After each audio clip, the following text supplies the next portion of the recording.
Hey guys, thanks for joining me. If you would, you could subscribe to my channel. That'd be really great. I appreciate it. And hit the like button and a reminder bell. And every time I post a new video, you get to see it. So I'm doing a follow-up to the last video I did. My AMRAMM Level 3 project is just about finished. And what I want to do is I want to take you through a step-by-step of what I did and some of the inner workings of this and what's inside this baby, and give you a little bit more detail about what I did. And we're going to go from the aft motor mount right up to the nose cone and work our way from the bottom up. And I'll give you some details on this. This is a slightly bigger than full-scale AMRAMM. AMRAMM is 144 inches by 7 inches in diameter. This is 155 inches, 7.5 inches in diameter. At launch with a 20-pound motor, it'd be around 80 pounds at launch. So with that, we're going to start at the aft end and tell you what we did and go from there.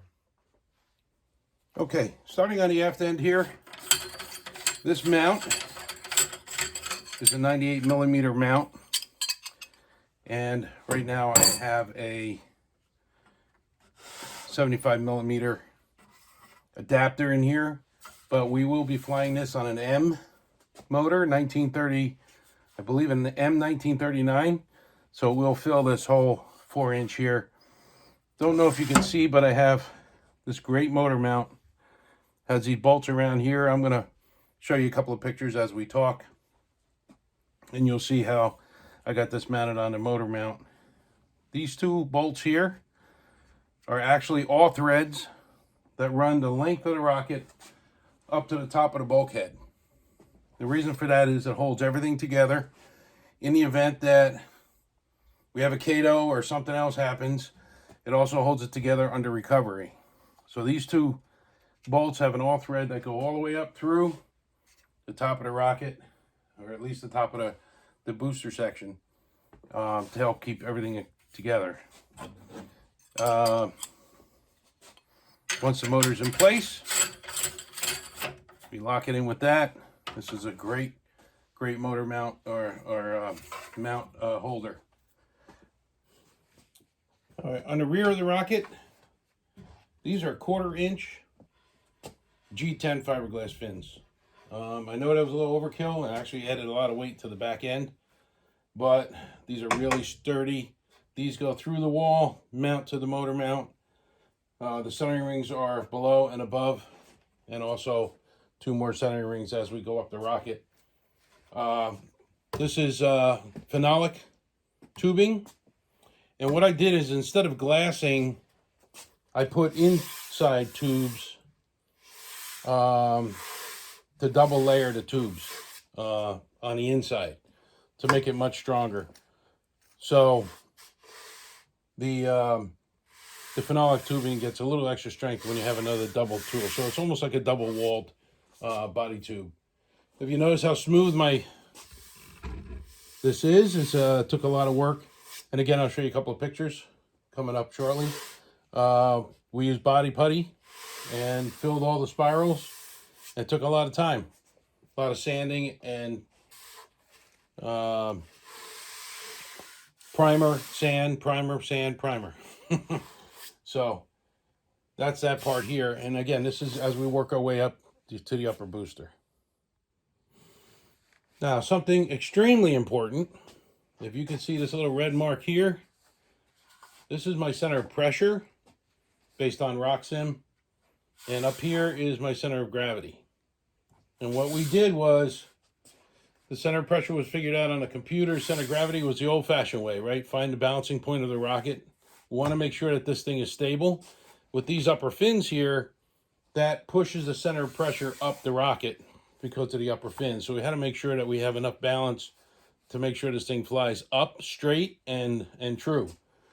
So the good news is I'm at almost 2.0 on the stability range.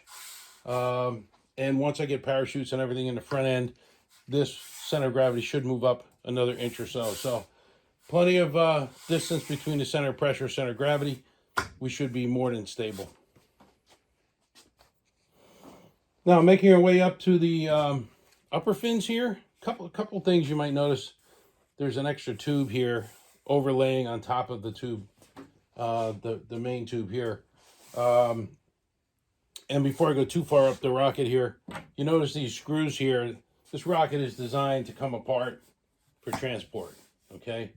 I have two solid plates here where we sunk a set screw and we bolted this tube into place, and this will be able to come apart so that we can transport this thing in the car.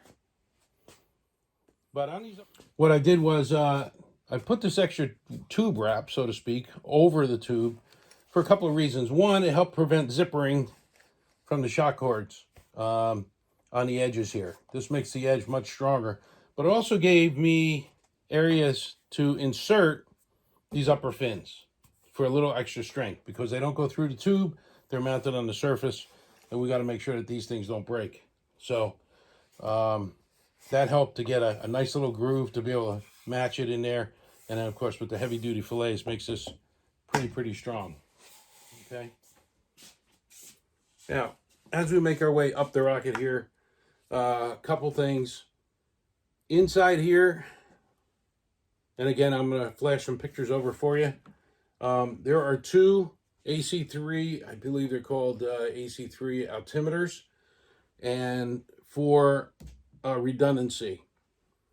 The altimeters will blow a charge at apogee, and then plus 1 second at apogee. And then I have the two altimeters will also blow the main chute at 1,000 feet, and if needed, an emergency backup at 800 feet. So there are two altimeters built into this electronic bay, which sits right about in here. These bolts here allow me to take the whole bay out completely to be able to change batteries, wire everything up, and make sure my black powder charges are set up correctly.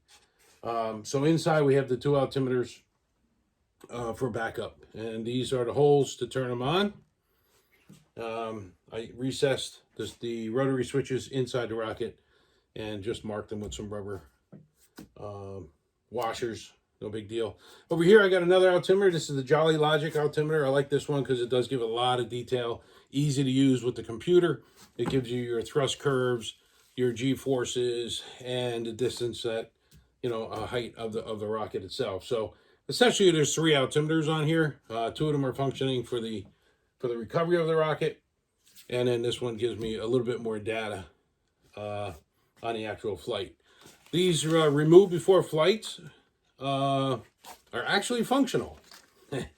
What they have is they are plugged in here with a dowel, and they're plugged in for the altimeter vents. So the altimeter can see the air pressure when the rocket is flying and know what altitude it's at and know when to blow the chutes at the proper altitude. So these plugged in here actually do have to be removed for flight, and but they are pretty cool looking too. So I like that a lot. The drogue chute is a 6-foot Rocketman experimental drogue chute that's already packed in here, and we are using flame retardant nylon shock cords at 30 feet a piece for the drogue and for the main up front. It has Kevlar fire protection on the upper half of the shock cord to prevent any scorching. And we also have a Nomex wrap that will be wrapping the parachutes in for protection against the ejection charges. The drogue chute will separate at this point, right here, and take the rocket down to 1,000 feet before the main chute pops open. That should bring it down pretty quick, and so an old man like myself doesn't have to walk too far. But when you're launching in the East Coast, and we will be doing this launch in April 2020, I don't know the exact date yet, but it's going to be at the Maryland Delaware Rocketry Association Club at Higgs Farms. I'm very much looking forward to that. So, and thank you to my BOD member guys who are helping me out with this. I really do appreciate it. All right. Just take two. We're going to start here. So as we move up to the top end of the rocket, this will house a 20-foot, maybe a 24-foot, but a 20-foot Rocketman parachute to bring the rocket gently down. Roughly 15 to 16 feet per second will be the main chute in here. These bolts here, again, more bolts to be able to take this apart and be able to transport it. This shroud from Additive Aerospace works absolutely perfect. Holds the camera in place with just one screw connector. These are mounted, of course, there's screws into the body, two short screws and glued in. This is permanently mounted. The camera is set up so it can be easily removed by just removing this little cover and popping the camera out and sticking it back in. So it's a brand new 4K camera, run to camera, and I'm looking forward to seeing a video off of that. So that'll be cool. Now, as we come to the very top of the rocket here, we've got, I'm going to come over on this side here. This nose cone is actually pretty heavy. Going back to the center of pressure, center of gravity, I had to add about 12 pounds of nose weight to this nose cone to get my center of gravity in the proper position and just to be extra safe. This will be held on by four 440 nylon shear pins or bolts, whatever you want to call them, screws, nylon screws. We already ran a test. Here's the video.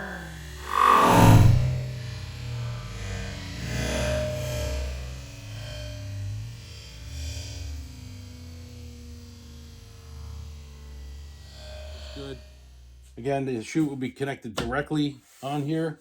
Most of my connections are done with pretty heavy duty C-clamps, or whatever you want to call them here. I forget what they actually call these things. But this is one that's not going to bend because we have, you know, support 60 pounds on a parachute. So I've got really heavy duty links here. Also, at the top end of the main booster, there is a steel cable that runs also from the centering rings of the motor all the way up. So my connection at the booster section, which is the heaviest, has that steel cable that's also connected to the all threads that run from the back of the rocket all the way up to the top of the booster section. All that is connected to the drogue and to the main nylon shock cords. So, okay, so in the interest of time, I think that was a pretty good explanation of what I did, along with the pictures. I hope you enjoyed the video so far. Again, please subscribe. I really would appreciate it. And come 2022, I should have some onboard video and I got a photographer coming with me, and we're going to make this a big deal for the Polita family. Everybody's involved.